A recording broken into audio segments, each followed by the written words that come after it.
Welcome, time for some art fun. Today we're going to do a sketchbook tour of my 25th sketchbook, and then I'm also going to show you a cool way to fill a sketchbook spread, so stick around.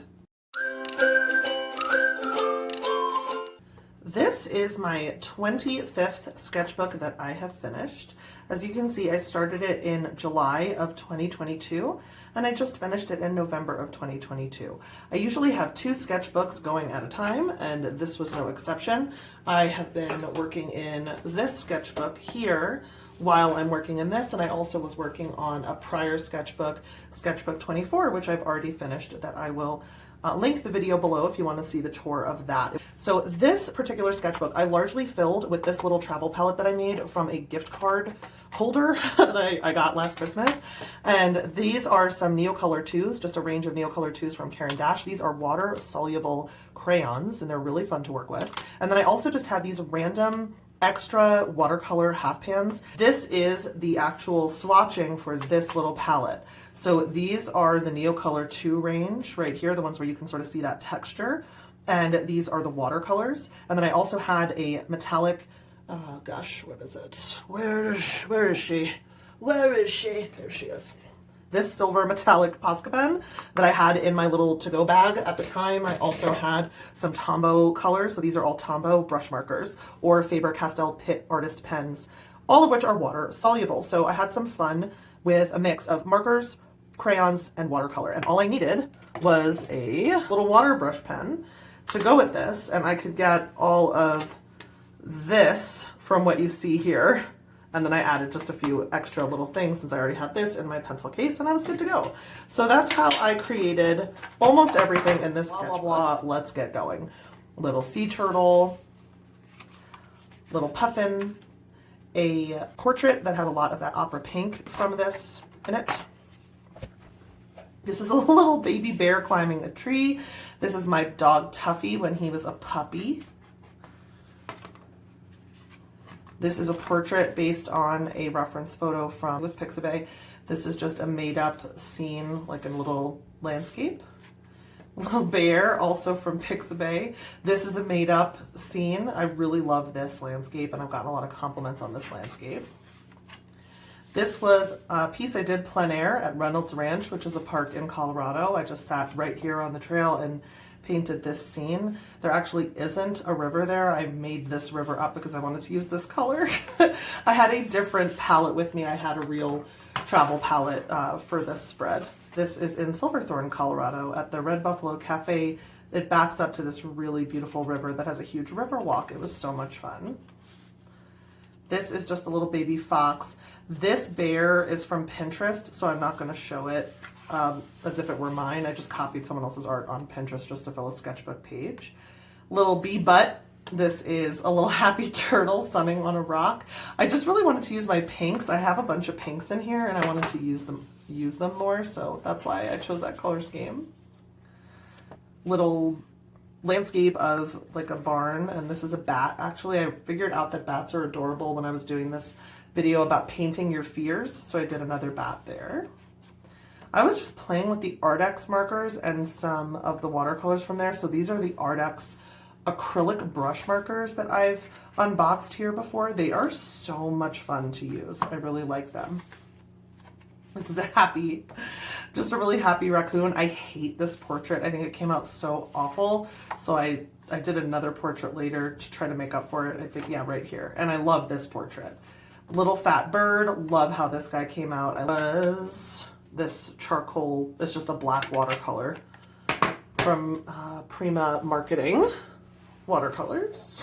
This was a rock on that same trail from this day, but I just did it like an interpretation of a rock, just trying to get, it had moss on top and stuff. It was fun to paint.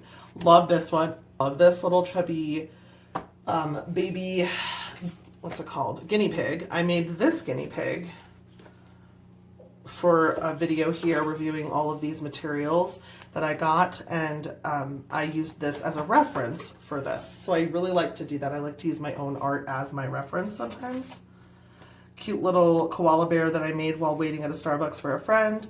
More play with those same materials. I got alcohol markers and like water-based, water-soluble markers, and I played with those. Another owl. I love this like yawning or singing owl. Just playing with color and made a landscape. I love this baby owl. Is so stinking cute. I'm gonna give you a close-up here. How cute is that? How cute is that baby? And I actually think that baby owl and this baby guinea pig are my two favorite animals from this, although I love this guy too, so I don't know. I definitely want you to tell me in the comments what your favorite cute animal is from this. Here's another turtle. More play. This is ink. These are all different inks. I know that's Alt Goldgrun. The other ones I'm not sure what they are, but I did like a my favorite inks video here. These two were inspired by, there was like an Amazon mailer that went out, and these were inspired by that. Amazon mailer had the cutest art in it, and then I paired it with this little A-frame house that I really love. This is a raccoon with more fun effects in the background. I was just wanting to play with my Cascade Green. I love Cascade Green from Daniel Smith, and that is just all Cascade Green, the whole thing. Funny little koala that I'm not sure about. Something went wrong with the face, but I still think it's cute. Love this gecko. I just did a video featuring the Roman Schmal Aquarius set that I got, and this was one of the test pieces. This was the other test piece. I really love how this came out. Like the colors just are really pretty. I love how that came out. So this is the Roman Schmal Aquarius watercolors. This cute little guy, I love how shiny these watercolors are. These are the Emily Grace watercolors. She's big on Instagram, or at least I really like her on Instagram, and her watercolors are so shiny. I did a fun review of those in an art haul, and I made this in the airport. I made this in the plane, or on the plane, although I messed with it and added black, and I'm sad. You can see the original look in my video a couple of videos ago where I was reviewing this like portable art set that I have, and I made this, and I liked it better before I added the black in the middle of the face. This was a plein air painting near my parents' house. A little puffin, a cute little winter penguin with some watercolor effects in the back.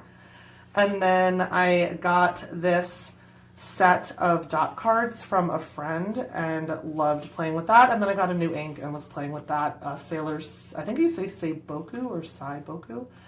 And that, my friends, is sketchbook number 25. So let's dive into my how to fill a sketchbook page part of this video.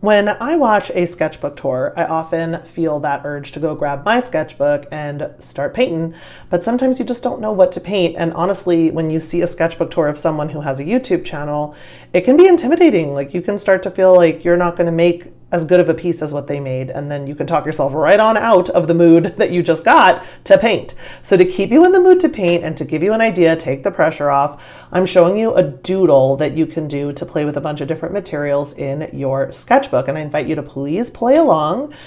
I have been trying to use up this Regina's watercolors palette, and I'm making really good progress.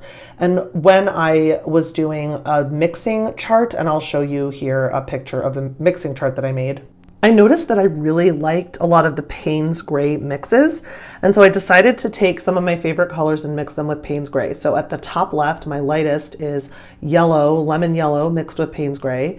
In the middle is like a turquoisey teal mixed with Payne's Gray, and then on the bottom is just a straight up phthalo blue mixed with Payne's Gray. I then sprayed them with water, dripped them around, blew them around, did some dry brush effects, just made like fun marks on the page with the watercolors. And then once it dried, I took my fattest micron pen. It's a size 1 micron pen. You can see it's just sort of like a fat, almost like a Sharpie marker. And Sharpie would be fine for this too. Just be careful if it seeps through the back of the page. This micron did not. And what I like to do is just start making some lines. Once I made these first initial lines, I started trying to outline the actual shapes I could see that the watercolor itself had made when it dried.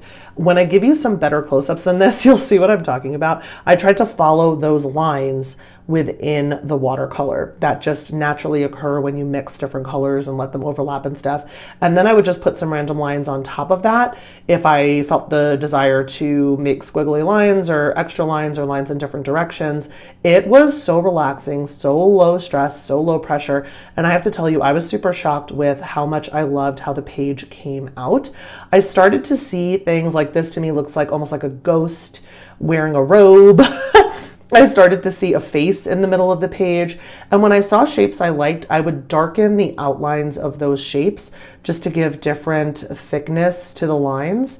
And I loved filling this sketchbook page. It gave me an idea for a bunch of other sketchbook pages I could do, like for instance, starting with almost like the squiggle challenge where you start with the same black pen, but make a random set of lines and then fill in between the lines with different watercolors. So almost a reverse of this where you make the black lines first and then fill it in with the watercolor. But mainly I just want you to realize that if you aren't necessarily in the mood to draw or paint any particular thing, like an object, a recognizable thing, then abstract art is really a fun way to just get your urge to put something in a sketchbook out. It's a fun way to move forward in a sketchbook if you're kind of feeling like you've been stuck and you haven't been filling a bunch of pages. It's a nice way to just keep moving forward and keep your sense of color, of the depth of a piece, of shading, of the difference in value, you know, darks to lights, to keep that skill set sharp so that when you are in the mood to paint something that you're more thinking of as a piece, like that's going to be a finished piece of something that you want to be proud of or you want to be able to show people, it's more of a presentation thing that's a little higher pressure, those skills will be there. Now, I'm actually pretty proud of this piece and I ended up very happy with it, but I didn't expect that and there was a zero pressure. There was no pressure. Even knowing I was going to share this with you and show it to you, I still felt no pressure because I didn't expect it to come out and be something I really loved looking at, but I really love looking at it. It's so much fun to look at. It's so interesting and it's like candy for my eyes. So I hope that you enjoy watching the rest of this piece come together. I'm just gonna play some music for you. You can enjoy watching the process and hopefully it'll get you to go grab your sketchbook and your materials and get to painting, get to drawing.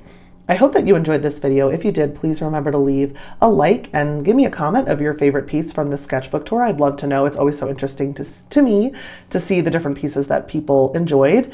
And if you are not subscribed, I would so appreciate it if you would subscribe. It really helps the channel. We've grown a ton in this first year and I really appreciate it. It's been so cool to watch. Until next time, remember, create something cute.